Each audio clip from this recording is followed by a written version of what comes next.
Eden தோட்டம் முழுவதுமாக வேலை செய்யணும்னா எப்படி பண்படுத்தணும்னா நல்ல ஆரோக்கியமாக இருக்கணும், சரீர சுகம் இருக்கணும் இல்லை, வியாதி இல்லை. அதனால் அப்போ படைக்கும் போது அவனுக்கு மரணம் இல்லை, நல்லா இருக்கிறான், நல்ல ஒரு ஆரோக்கியமாக இருக்கிறான். வேற என்ன பண்படுத்துகிறான், வேற என்ன செய்கிறான், சரீர உழைப்பு இருக்குது. ஆனால் அதுக்கு அது பாரு என்ன அவனுக்கு வந்து உறவு கொடுக்குறாரு, ஓய்வு கொடுக்குறாரு, வேற என்ன கொடுக்குறாரு, பழுகி பெருகும்படியாக கொடுக்குறாரு. நீங்கள் பழுகி பெருகணும். இதெல்லாம் என்ன சரி நல்ல இந்த physical life, spiritual life, physical life, good physical life, mental life நல்ல ஞானம். ஆமாம், மென்டல் நம்ம வந்து சொல்கிறோம். ஓகே, அடுத்ததாக என்ன சொல்கிறாரு, அவனுக்கு ஞானம் கொடுக்குறாரு. நீங்கள் தான் ஞானம் என்ன சொல்கிறாரு, யோசிக்கக்கூடியவன். நீங்கள் சொன்னீங்களே யோசிக்கக்கூடியவன், ரோபோ கிடையாது நீங்களே. அதுக்கு அடுத்ததாக என்ன சொல்கிறாரு, ஞானம் எப்படி வெளிப்படுது, பேர் விடும்போது எல்லாருக்கும் பேர் விடுறாப்புல இல்லை, எல்லாத்தையும் ஞாபகம் வச்சுருக்காரு, அவ்வளோ ஸ்டோர் பண்ணி வச்சுருக்கிறாரு, எல்லாத்துக்கும் பேர் விடுறாரு. வேறு எப்படி ஞானம் வெளிப்படுகிறது, யோசிக்கக்கூடிய திறன் இதெல்லாம் இருக்குது. வேறு பெண்ணை படைக்கும்போது நேசிக்கக்கூடிய ஓகே ஒரு குடும்பத்தை படைக்கிறார். ஓகே, குடும்பம் அந்த உறவு, அப்போ இந்த ஃபேமிலி லைஃப் எமோஷனல் இருக்குது. ஆமாம், எமோஷனலி, ஆமாம், அதுவும் வந்து இதில் எடுக்கலாம். ஓகே, குடும்பம் என்னது, ஒரே சரீரம், ஏற்ற துணை, ஒரே துணை, புனிதமான அன்பு, ஏற்ற தாழ்வு, அதாவது கணவன் பெரியவன், மனைவி தாழ்ந்தவள் அப்படின்ல, ஏற்ற துணை அப்படின்னு சொல்லி கொடுக்குறார். வேற்றுமை இல்லாத ஒரு அவருடைய சாயல்ல உருவாக்கி இருக்கிறபடினால, ஆமாம், மனிதன் ரெண்டு பேருமே அவருடைய சாயலில் உருவாக்கப்பட்டவர்னால். ஆமாம், ஓகே, ஏற்ற தாழ்வு இல்லாத. இப்போ ஒரு இடத்துல வந்து திருமணத்துக்காக என்னையை கூப்பிட்டு வந்து செஞ்சாங்க, நீங்கள் பைபிள் வாசிங்க அப்படின்னாங்க. எந்த அதிகாரம் அப்படின்னா 2வது அதிகாரம்.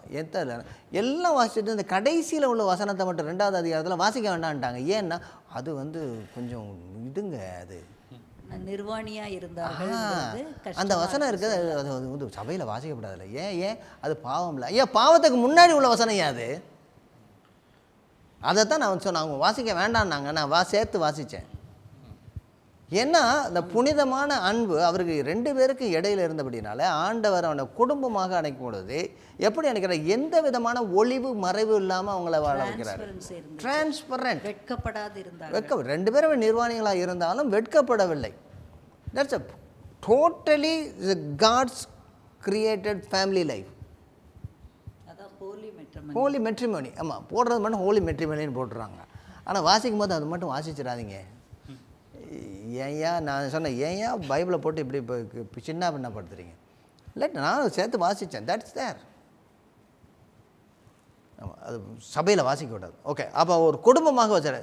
அந்த is a spiritual, is a good physique, then he is intellectual, then is a family. That's a family there. அதுக்கடுத்து என்ன பண்ணார், வேறு எப்படி படைத்தார், ஆளுமை. ஓகே, ஒரு ஆளுமையை கொடுத்தாரு. இதை பொலிட்டிக்கல் அல்லது வந்து லீடர்ஷிப். என்ன ஆளுமையை கொடுத்தாரு, எப்படி கொடுத்தாரு, ஆளக்கூடியது. ஒன்றுக்கு பேர் கொடுத்தாலே ஆளுமை அது. அதுக்கடுத்தது நேர்த்தியாக சரியானபடி படைக்க வேண்டியது கொடுத்தாரு. அதுக்கடுத்தது கர்த்தர் கையளிச்சிட்டார். இனிமேல் நீ வந்து கீழ்ப்படுத்தி ஆளுகை செய்ய உக்கரானத்துவம் எடுத்துக்கொள் அப்படிங்கிறாரு. அதோடு கூட இன்னொரு ஆளுமை என்னதுன்னா ப்ரோக்ரியேஷன். இனிமேல் நீ உற்பத்தி செய், யூ கிரியேட் மோர், எல்லாத்தையும் பண்படுத்த எல்லாத்தையும் நீ பண்ணுவார். ஓகே, ஆளுமையை கொடுத்துருக்காரு, வெரி குட். ஆளுகையை கொடுத்தாரு. வேறு என்ன கொடுத்தாரு, வேறு என்ன, எக்கானமியும், பொருளாதாரம். ஓகே, பொருளாதாரம் கொடுத்தாரு. அந்த எக்கனாமிக்கல் அந்த பொருளாதாரத்தையும் கொடுத்தாரு. எப்படி பொருளாதாரம் இருந்துச்சு அவங்களுடைய பொருளாதாரம், இயற்கையை சார்ந்த பொருளாதாரமாக இருந்துச்சு. எல்லாமே it's all depending upon God, the creation. எல்லாமே நேச்சுரை சார்ந்து. எப்படி இருந்து கையளிக்கப்பட்டது, நிலம் சார்ந்தது, பண்படுத்த வேண்டும். அதுலேருந்து உழைப்பினுடைய பலனை அவன் அனுபவித்தான். அவனுடைய வேர்வை, ரத்தத்தினுடைய நெத்தியினுடைய வேர்வையை என்ன செஞ்சான், அனுபவித்தான். பின்னாடி தான் கஷ்டப்பட்டான். அதுக்கு முன்பதாக எல்லாமே அவன் கையில் வந்தது எல்லாமே எல்லாருக்குமே ஏகமாக பிரித்து கொள்ளப்பட்டது இல்லையா. ஆதாமும் ஏவாலும் ஒரு பழத்தை வாங்கி எடுத்து பாதியாக சாப்பிட்டாங்க. Okay, right. பிரித்து கொடுக்கப்பட்டது, நேர்மையாக பிரித்து கொடுத்தாங்க. ஓகே, அதே மாதிரி மனுஷன் வந்து நீ வாழறதுக்கு நீ என்ன வேணா பண்ணலானும் இல்லை. இப்போ சொசைட்டியும் அவனுடைய இதில் இருந்தது, என்விரான்மெண்ட்டும். ஓகே, சமுதாயம், சமத்துவம், இயற்கையோடு கூட இங்கே. அதுக்கு அடுத்தது அதாவது சமுதாயம் வந்து அந்த நாட்களில் சமுதாயம் வந்து என்னென்னா மனிதனுக்கு மட்டும் கிடையாது, இயற்கையும் அவனுடைய சமுதாயமாக இருந்தது. இந்த உலகமே அவனுடைய சமுதாயமாக இருந்தது. அது எல்லாவற்றையும் அவன் கவனிச்சிட்டான். ஒருத்தருக்கு ஒருத்தர் அவங்க நேர்மையாக வாழ வேண்டும்னு சொல்லி விட்டு கொடுத்து அல்லது பகிர்ந்து கொடுத்து அதை எப்படியும் வந்து அவங்கள கெடுக்காமல் அந்த எல்லாமே வந்து அவனுக்கு எதுக்கு முன்பதாக சமுதாயம், அதான் மிருகங்கள் எல்லாம் மிருகங்கள் எல்லாத்தையும் அவன் வந்து பார்த்தான். அவனுக்கு வந்து கேடு செய்யல. எதுவுமே கேடு செய்யலை, அவனை கேடு செய்யலை, எவனும் மிருகத்துக்கு கேடு செய்யலை. இல்லை, ரெண்டுமே அப்படி தான் இருந்துச்சு. ஒரு ஒரு இயற்கையாக வாழக்கூடிய ஒன்று. ஏதோ நம்ம ஏசாயனுடைய புத்தகத்தில் பார்க்குறோம், பின்பதாக ஒரு நாளில் என்ன செய்யும், எல்லாமே சேர்ந்து இருக்க போகுது. ஆடும் புளியும் சேர்ந்து ஒன்றா இருக்கும். பிள்ளைங்க என்ன செய்யும், இந்த விரியன் பாம்பு புத்துக்குள்ளே கையை விட்டாலும் அது ஒன்றும் செய்யாது. அந்த அளவுக்கு எல்லாமே இயற்கையோடு கூட இணைந்திருக்கக்கூடிய ஒரு வாழ்க்கை இருந்தது. வேறு என்ன செய்கிறோம், அவனுக்கு ஞானம் இருந்ததா? ஞானம் இருந்தது. பகுத்தறிவு, அவனுடைய எத்திக்ஸ், எத்திக்கல் மேன் எப்படி இருந்தாங்க? ஒழுக்கம், நீதி, நெறி, முறை. ஒருவரும் இரண்டு பேரும் ஒரே மாதிரி இருக்கிறாங்க, இவங்களை தவிர வேறு ஒன்றுமே இல்லை அப்படின்னு சொல்லியிருந்தார். இப்போ மறுபடியும் பார்க்கணுமா, ஆவிக்குரியவன், சரீர பிரகாரமாக ஆரோக்கியமாக படைக்கப்பட்டவன், குடும்பமாக கணவன் மனைவியாக இணைக்கப்பட்டவன், சமுதாயமாக எல்லாவற்றையும் கூட, அதாவது அடுத்த மக்களை கூட மட்டுமல்ல, இந்த சமுதாயமாக எல்லாவற்றையும், இயற்கையும் விலங்குகளையும் கூட வாழ்ந்தவன், ஞானமுள்ளவன், எல்லாவற்றையும் சரியானபடி யோசிச்சு. அதுக்கடுத்த பகுத்தறிவு உள்ளவன், யோசித்து எல்லாத்தையும் செய்யக்கூடிய. அடுத்தது பொருளாதாரம் அவனுக்கு கொடுக்கப்பட்டிருந்த, கையளிக்கப்பட்டது. யார்ட்டையும் போய் அவன் வந்து அடிமையாக இருக்க வேண்டிய அவசியம் இல்லை. அதுக்கடுத்ததாக அவனுக்கு ஒரு ஆளுகை கொடுக்கப்பட்டிருது, அவன் ஆளுகை செய்யக்கூடியவன். இது அவ்வளவுமே என்ன நடந்தது? Totally man was created. கர்த்தராகி ஆண்டவர் மனுஷனை முழுமையாக படைத்தார். இதில் எதுவுமே விடுபட்டு போகல. ஆனால் பாவம் வந்தபோது இது எல்லாமே விழுந்து போனது. இப்போ சொல்லி பாருங்களேன், முழுமையாக படைக்கப்பட்ட மனிதன் முழுமையாக இழந்து போனான். இந்த டோட்டல் டிப்ரவிட்டி அப்படின்பாங்க. முழுமையாக எல்லாவற்றையும் இழந்து போனான். எதெல்லாம் இழந்து போனான்? முதலாவதாக ஆவிக்குரிய வீழ்ச்சி. எப்படி ஆவிக்குரிய வீழ்ச்சி வந்தது? ஆண்டவரை போய் பார்க்கறதுக்கு அவரோட உறவாடி கொண்டிருந்த மனிதன் ஆண்டவர் ஓடி ஒளிஞ்சான். ஓகே, பாவத்துக்கு பின்பதாக அவன் என்ன நடந்தது? மனிதன் ஆண்டவரை விட்டு பிரிஞ்சான். அதுக்கடுத்தா வேற என்ன இருந்துச்சு? தேவ உறவை இழந்தான், ஓடி ஒளிந்தான், தேவ உறவை இழந்தான். அதுக்கடுத்தது தேவ சாயையில் இருந்த பிறகு தன் சாயலாக இனிமேல் படைக்கிறாங்க. 4வது அதிகாரத்தில் ஆதாம் தன் சாயலாக இனிமேல் படைக்க ஆரம்பிக்கிறான். அதுக்கடுத்ததாக விழுந்து போன சாயலாக. வேற என்னது? கீழ்ப்படியவில்லை. கீழ்ப்படியாமல் எங்கே வந்தது? ஆண்டவரோடு கூட இந்த ஐக்கியத்தினுடைய உறவு போனது. வேற என்னது? அவிசுவாசம். ஆண்டவரை கொடுத்து அவிசுவாசம் ஆரம்பித்தான். சந்தேகம் வந்துச்சு, ஆண்டவர் ஒரு நாள் தான் இதனால பண்ணினாரோ அப்படின்னு. அப்புறம் என்ன இழந்தான்? தேவ மகிமை இழந்தான். ஏகமாய் கெட்டு போனார்கள், தேவ மகிமை இழந்து போனார்கள்னு சொல்லி ரோமர் 3வது அதிகாரத்தில் பார்க்கலாம். எல்லாமே, அதாவது தேவன் அவனுக்கு ஒரு மதிப்பை கொடுத்துருந்தாரு, ஒரு இடத்தை கொடுத்துருந்தாரு, அந்த இடத்த இழந்தான். இது முழுமையாக இழந்து போனது. தேவ மகிமை இழந்தான். ஓகே, சரி. கீழ்ப்படியாமை, தேவனுக்கு பிரிவு, தேவனிடத்தில் பிரிவு, அவிசுவாசம், தேவ மகிமை இழந்தான். இதுக்கு காரணம் என்ன? தேவ மகிமை இழந்ததுக்கு காரணம் என்ன? நானும் தேவனை போல ஆவேன். தன்னையே உயர்த்த ஆரம்பித்தான். ஆண்டவர்கள் பெருமை வர ஆரம்பிச்சிட்டு. என்ன சொல்ல வர்றீங்க? அதான் அந்த பிரிவினை, தேவனுக்கும் அவனுக்கும் பிரிவினை வந்த உடனே அவனுக்கும் அவளுக்கும் உள்ள பிரிவினை வந்துருச்சு. இரண்டாவதாக அதுக்கடுத்தாக குடும்ப பிரிவினை. முதலாவது நம்ம என்ன செஞ்சோம்? ஆவிக்குரிய வாழ்க்கையில் இருந்தான்னா, இப்போ வந்து நீங்கள் உடனே வந்ததுனால அவனுடைய குடும்ப வாழ்க்கையிலும் பிரச்சனை வந்துச்சு. என்ன நினச்சி? குடும்ப வாழ்க்கையில் பிரச்சனை என்ன வந்தது? ஒருத்தர் கடைசியில் ஆண்டவரே பிள்ளை பண்ண, நீர் கொண்டு வந்த ஆளே இப்படி, நீ உன் புள்ள தான் அப்படி பண்ணிடுச்சு அப்படின்றான். சொல்லுவாங்களே நிறைய வீட்டில் ஏதாவது நினச்சினா, என்ன வளர்ப்பு அப்படின்றவாங்க. கடைசியாக என்ன வளர்த்துருக்கீங்க? யாராக இருந்தாலும் பையனை பார்த்து பொண்ணு வீட்டுக்காரரை பார்த்து பையன் வீட்டுக்காரோ ஏதாவது பிரச்சனை, நீங்கள் வளர்த்தது சரியில்லை பிள்ளை அப்படின்றாங்க. கடைசி அங்கே ஒன்று அப்படி தான் சொன்னாங்க. குற்றப்படுத்தினார்கள். அடுத்ததாக ஒருத்தர் குற்றப்படுத்தினாங்க, கர்த்தரையும் குற்றப்படுத்தினாங்க. அதுக்கு அடுத்த என்ன சொல்லுவாங்க? பின்பு பார்த்தீங்கன்னா தகாத உறவுகள்லாம் வருது. பலதார மனம் வந்ததனுடைய அடிப்படையே என்ன? வீழ்ந்து போனதனுடைய நிகழ்வு பலதார மனம். என்ன? செல்ஃபிஷ்னஸ், சுயமாக இருந்துச்சு. இயற்கையும் அவர்களுக்கு விரோதமாக முள்ளும். ஓகே, அதுக்கு அடுத்ததாக பொருளாதாரத்தில் என்ன பிரச்சனைச்சு? முன்னாடி எல்லாமே விளையும், இப்போ என்னச்சு? நீ உன்னால் என்ன ஆனிச்சு? இந்த பூமி சபிக்கப்பட்ட பொழுது நீ வேலை செய்வ. முன்னாடி வேலை வந்து ரொம்ப சந்தோஷமாக இருந்துச்சு, இப்போ வேலை என்ன ஆயிடுச்சு?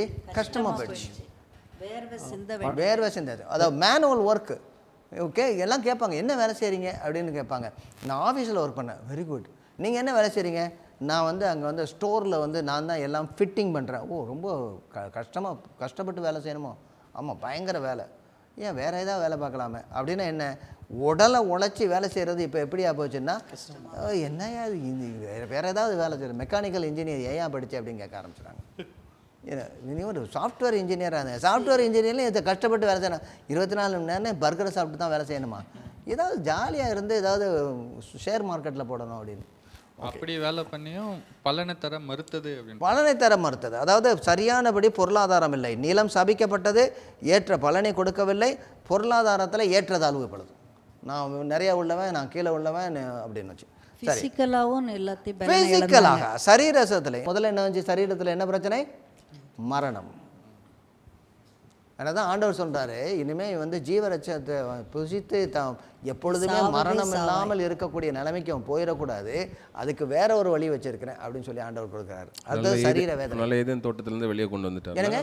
ஏதேன் தோட்டத்திலேருந்து வெளியே கொண்டு வந்து ஏதேன் தோட்டத்திலேருந்து வெளியே திருப்பி உள்ள, ஏன்னா அவனுக்கு மரணம்ன்றதான ஒரு இது விதிக்கப்பட்டதுனால அவன் திரும்ப அதுக்கு போக முடியல. ஆமாம், அதான் அந்த மைல்ஸ் மன்ரோன்ற இவர் சொல்லுவார். Myles Munroe, doctor Myles Munroe அவர் டீச் பண்ணும்போது சொல்லுவார், அதாவது மனிதன் வந்து ஏதேன் தோட்டத்தில் தான் ஆண்டவர் வச்சார். அந்த தோட்டத்திலிருந்து அவன் வெளியே போயிட்டானா அவனுக்கு மரணம். அதே மாதிரி எல்லாமே அப்படி தான். இப்போ ஃபிஷ்ஷை வந்து சீக்குள்ளே வச்சார், ஃபிஷ்ஷை சீலேருந்து எடுத்தாச்சுன்னா மரணம். பிளான்ட்டை வந்து சாயிலில் வச்சார், சாயிலிருந்து பிளான்ட்டை பிடிங்காச்சுன்னா அதுக்கு மரணம்.